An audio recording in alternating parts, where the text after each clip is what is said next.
আসসালামু আলাইকুম, শুভ নববর্ষ। শিরোনামে আমন্ত্রণ জানাচ্ছি আমি খুরশেদা কাকলি। আজ পহেলা বৈশাখ 1432 বঙ্গাব্দ। রাজধানী ঢাকাসহ সারা দেশে নানা আয়োজনে বরণ করে নেওয়া হচ্ছে বাংলা নববর্ষকে। দিনের শুরুতে সূর্যোদয়ের সঙ্গে সঙ্গে রমনা বটমূলে শুরু হয় ছায়ানটের বর্ষবরণ অনুষ্ঠান। নতুন বছরকে বরণ করতে ভোর থেকেই এই আয়োজনে অংশ নেন নগরবাসীরা। বাঙালির প্রাণের উৎসব পহেলা বৈশাখ আজ পরিণত হয় এক বর্ণাঢ্যোৎসবে। নতুন বছরের প্রথম দিনে অনেকেই জানালেন মানবিক ও শান্তিময় পৃথিবীর প্রত্যাশা। সাদরিনা খন্দকারের রিপোর্ট।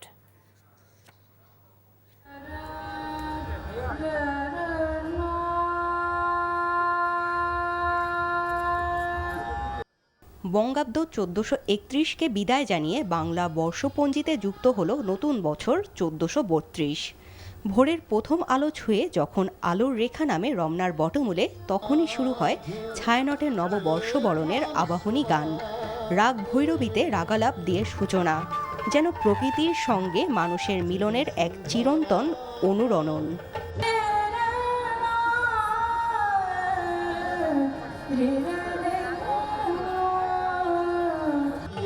নববর্ষে সকাল শোনায় জীবনের নতুন সুর, আলোর পথে এগিয়ে যাওয়ার অনুপ্রেরণা।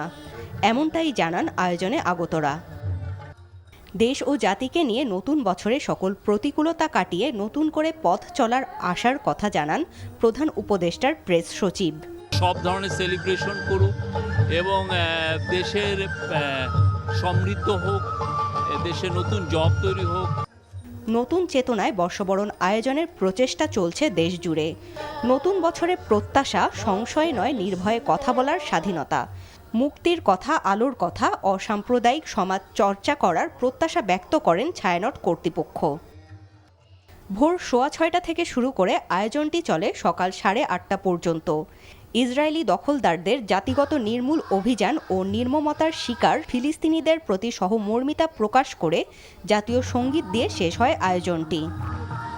ভোরের মিষ্টি আলোর স্নিগ্ধতায় প্রকৃতি যখন স্নাত, সুরে সুরে জেগে ওঠে বাঙালির প্রাণ। সকল অপ্রাপ্তি ও জীর্ণতাকে পিছনে ফেলে সেই আলোয়, সেই সুরে বরণ করা হলো বাংলা নববর্ষ 1432কে। নতুন বছর হোক আলোয় ভরা, মুক্তির পথ প্রদর্শক, এমনটাই প্রত্যাশা সবার। সাদরিনা খন্দকার, এনটিভি নিউজ, ঢাকা। দর্শক, রাজধানী ঢাকায় বাংলা বর্ষবরণের বিভিন্ন অনুষ্ঠান কভার করছেন আমাদের সহকর্মীরা। সরাসরি যুক্ত হচ্ছেন আমাদের special correspondent Hasan Javed, staff correspondent Najibur Rahman ও সিনিয়র করেসপন্ডেন্ট নিয়ামুল আজিজ সাদেক। আমরা শুরুতে যাব নাজিবের কাছে। নাজিব, শুভ নববর্ষ। বর্ষবরণ আনন্দ শোভাযাত্রা শেষ হয়েছে কিনা এবং সেখানে আপনি কেমন পরিবেশ দেখছেন একটু জানাবেন আমাদের।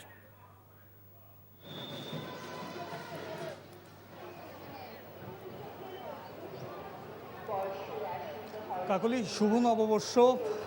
বৈশাখের যে আনন্দ শোভাযাত্রাটি, সেই শোভাযাত্রাটি এত লম্বা, সেটি কিন্তু এখনও শেষ হয়নি। অর্থাৎ এই পুরো মিছিলের অংশটি কিন্তু এখন যে প্রথম অংশ রয়েছে, সেই প্রথম অংশটি এখনও চারুকলায় এসে পৌঁছায়নি। অর্থাৎ এই চারুকলা থেকে শুরু হওয়া আনন্দ শোভাযাত্রাটি বাংলা একাডেমি হয়ে টিএসসি, শহীদ মিনার হয়ে আবার চারুকলায় ফিরে আসবে, এমনটা আমরা জানতে পেরেছি। সেখানে দেখেছি প্রথম অংশটি বাংলা একাডেমির মাত্র ক্রস করেছে। আমরা যেটি দেখেছি, সেখানে কিন্তু নানা শ্রেণী পেশার মানুষের স্বতঃস্ফূর্ত অংশগ্রহণ আমরা দেখেছি।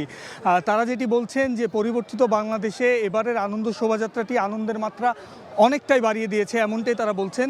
এবং সেই সাথে পরিবার পরিজন নিয়ে যারা এই বৈশাখের আনন্দ শোভাযাত্রাটি, বৈশাখের যেটি অন্যতম আকর্ষণ, বাঙালি সংস্কৃতি যারা ধারণ করে, লালন করে, তাদের কাছে তারা বলছেন যে এই পরিবার নিয়ে এখানে অংশগ্রহণ করা তাদের জন্য বড় পাওয়া।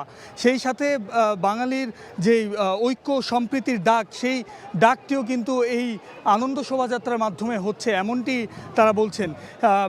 যারা আয়োজক রয়েছেন চারুকলার এবং ঢাকা বিশ্ববিদ্যালয়ের উপাচার্য, তিনি বলছিলেন যে এই ফ্যাসিবাদের সমাজ ব্যবস্থার যে স্বতঃস্ফূর্ত প্রতিবাদ মানুষের কাছ থেকে এসেছে, সেই প্রতিবাদের অংশও কিন্তু এবারের আনন্দ শোভাযাত্রা। সেই সাথে অন্যতম বার্তা কিন্তু এবার দিচ্ছে ঐক্য ও সম্প্রীতির ডাক, যেন বাঙালি সংস্কৃতি যারা ধারণ ও লালন করে তারা যেন কখনোই এই সংস্কৃতি হারিয়ে না যায়, সাংস্কৃতিক চর্চা যেন সকলের মাঝে থাকে, সেই বার্তা কিন্তু সাধারণ মানুষ দিচ্ছেন। সেই সাথে আপনাদেরকে যদি এবার জানিয়ে রাখি যে এবারের যে আনন্দ শোভাযাত্রা, সেই আনন্দ শোভাযাত্রায় পাহাড় এবং সমতল মিলিয়ে প্রায় 28টি জাতিগোষ্ঠী অংশগ্রহণ করছে, যেটি এবারই প্রথম। এবং নানা শ্রেণী পেশার মানুষ এবং ধর্ম বর্ণ নির্বিশেষে সকলের ধর্মকে উপস্থাপন করা হয়েছে এবার আনন্দ শোভাযাত্রায়। আমরা দেখেছি 21টি মোটিফে বিভিন্ন বার্তা দেয়া হয়েছে, যেখানে জুলাই অভ্যুত্থানে যারা শহীদ হয়েছেন এবং জুলাই অভ্যুত্থানে যে চেতনা সেটি ফুটিয়ে তোলার চেষ্টা করা হয়েছে এই আনন্দ শোভাযাত্রায়।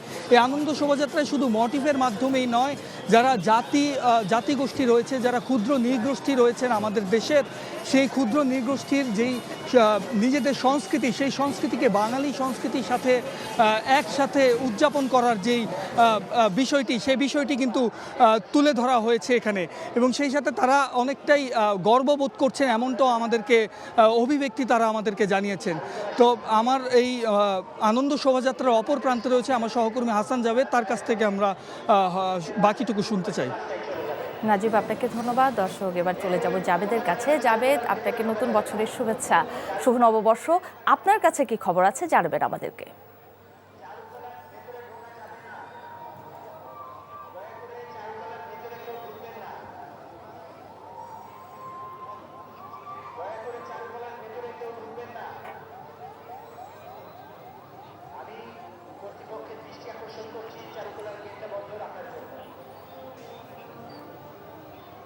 আনন্দ ভাই, বক্সে তো একটু স্ট্যান্ড বাই থাকতে হবে। বক্সে আমরা বক্সে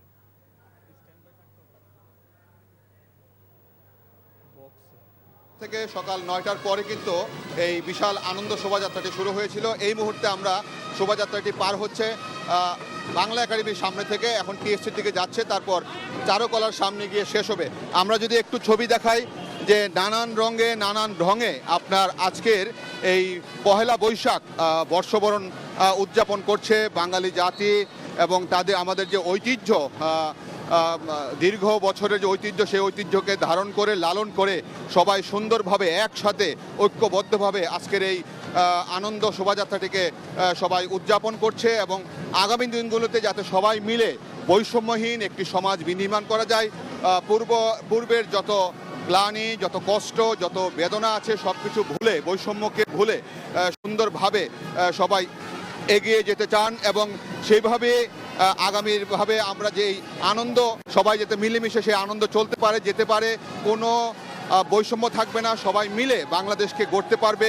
বৈষম্যহীন সমাজ বিনির্মাণের যে জুলাই আগস্ট গণ অভ্যুত্থান হয়েছিল সেটাকে লালন করে সবাই যেন আগামীতে আর যেন কেউ স্বৈরাচারী হতে না পারে, সেই প্রত্যাশা কিন্তু এই র্যালি থেকে বলা হচ্ছে।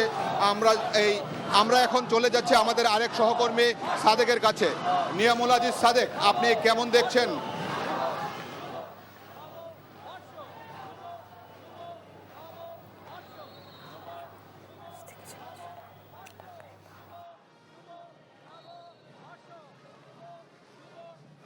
নতুনভাবে বাংলাদেশকে বরণ করে নেওয়ার এই 1432 বঙ্গাব্দ, যেটি আমরা দেখেছি যে বিভিন্ন প্রান্তে মানুষের যে উচ্ছ্বাস, মানুষের যে বাংলা নববর্ষকে বরণ করে নেওয়ার নানা ধরনের প্রাণান্তকর প্রচেষ্টা, মানুষের যে আবেগ, ভালোবাসা, সেই জায়গা থেকে আমরা ব্যতিক্রম নই।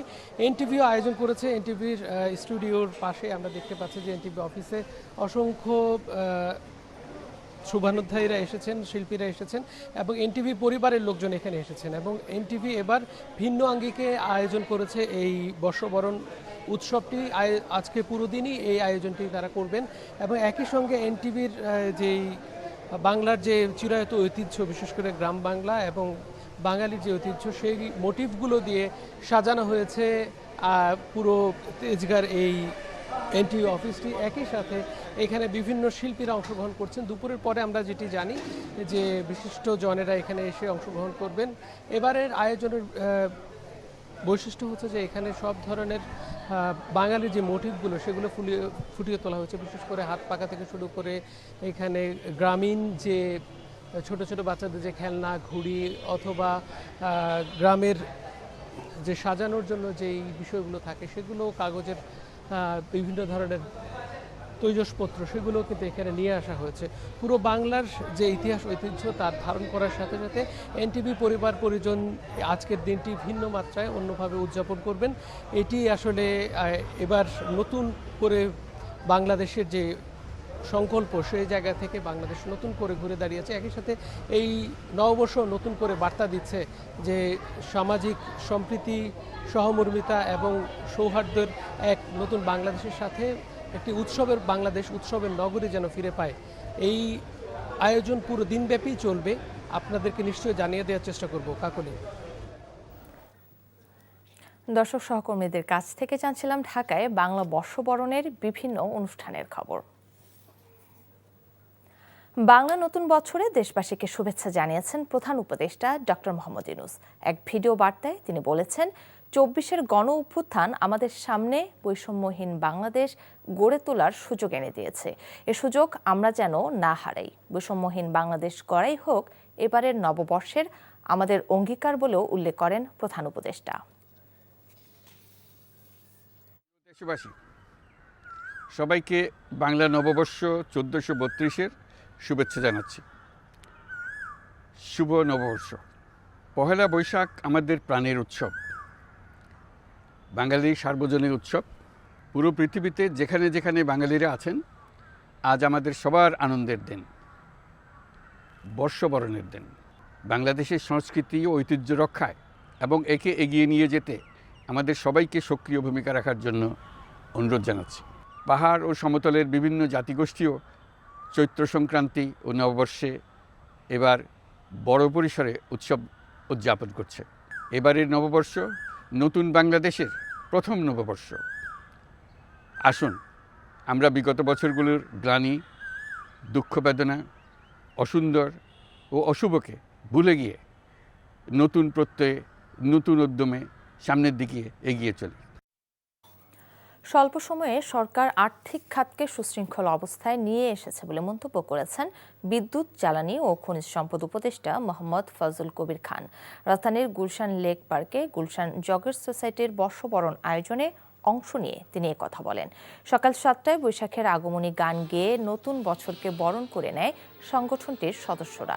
সাদা পাঞ্জাবি আর লাল শাড়িতে নাচ, গান, আবৃত্তির পরিবেশনার মাধ্যমে স্বাগত জানান বাংলা ১৪৩২ সনকে। বর্ষবরণ অনুষ্ঠানে জগার্স সোসাইটির উপদেষ্টা মণ্ডলী, কার্যনির্বাহী সদস্য এবং তাদের পরিবার অংশ নেয়।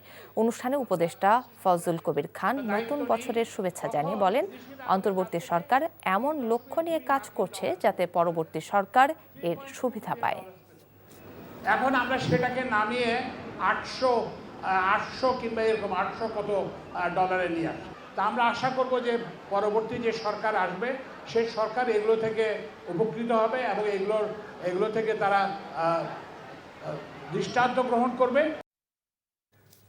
গাজীপুরের সালনা এলাকায় ঢাকাগামী চিলাহাটি এক্সপ্রেস ট্রেনের একটি বগি লাইনচ্যুত হওয়ার ১৪ ঘণ্টা পর স্বাভাবিক হয়েছে ঢাকার সাথে উত্তরাঞ্চলের ট্রেন চলাচল। জয়দেবপুর রেলওয়ে পুলিশ ফাঁড়ির ইনচার্জ মোহাম্মদ নাদিরুজ্জামান জানান, নীলফামারী জেলার চিলাহাটি স্টেশন থেকে ঢাকার উদ্দেশ্যে ছেড়ে আসা ট্রেনটির ৩টি বগি রোববার দুপুর ২:৩০টার দিকে গাজীপুরের সালনা ব্রিজের কাছে লাইনচ্যুত হয়। এতে অন্তত ১ কিলোমিটার রেল লাইন ক্ষতিগ্রস্ত হয়। খবর পেয়ে ঢাকা থেকে রিলিফ ট্রেন এসে লাইনচ্যুত বগি উদ্ধারের কাজ শুরু হয়। রাত ২টার দিকে বগির ৩টি উদ্ধারের কাজ শেষ হয়। পরে ক্ষতিগ্রস্ত রেললাইন মেরামত করা হলে রাত ৪টার দিকে ট্রেন চলাচল স্বাভাবিক হয়। ঢাকা টাঙ্গাইল রেল সড়কে দীর্ঘ প্রায় ১৪ ঘণ্টা ট্রেন চলাচল বন্ধ থাকায় দুর্ভোগ পোহাতে হয়েছে যাত্রীদের। উত্তরাঞ্চলের কোনো ট্রেন ঢাকায় না আসায় যাত্রীদের টিকিটের টাকা ফেরত দেওয়া হয়। এবার খেলার খবর। Cricket. Pakistan super league PSL এ লাহোর কালান্দার্সে জার্সিতে অভিষেক ম্যাচে বাজিমাত বাংলাদেশের রিশাদ হোসেনের। কোয়েটা গ্ল্যাডিয়েটর্সের বিপক্ষে ৭৯ রানের জয়ের দিন ৩ উইকেট নিয়ে অবদান রেখেছেন এই লিগ স্পিনার। ফুটবল। লা লিগার শীর্ষস্থান পুনরুদ্ধারের পথে বার্সেলোনার সঙ্গে দূরত্ব কমাতে এই ম্যাচের গুরুত্ব ছিল। আলাভেসকে ১-০ গোলে হারিয়ে শেষ পর্যন্ত পূর্ণ ৩ পয়েন্ট পেলেও রিয়াল মাদ্রিদ শিবিরে ধাক্কা হয়ে আসে কিলিয়ান এমবাপ্পের লাল কার্ড। শিরোনাম এটুকুই। এই খবরের ভিডিও সহ আপডেট জানতে ভিজিট করুন এনটিভি অনলাইন www.ntv ntv.pd.com। এছাড়াও এনটিভির জনপ্রিয় সব অনুষ্ঠান ও খবরের আপডেট জানতে ভিজিট করুন আমাদের ইউটিউব ও ভেরিফাইড ফেসবুক পেজ। 12টায় মধ্যাহ্নের খবর দেখার আমন্ত্রণ রইল। ধন্যবাদ সবাইকে। শুভ নববর্ষ।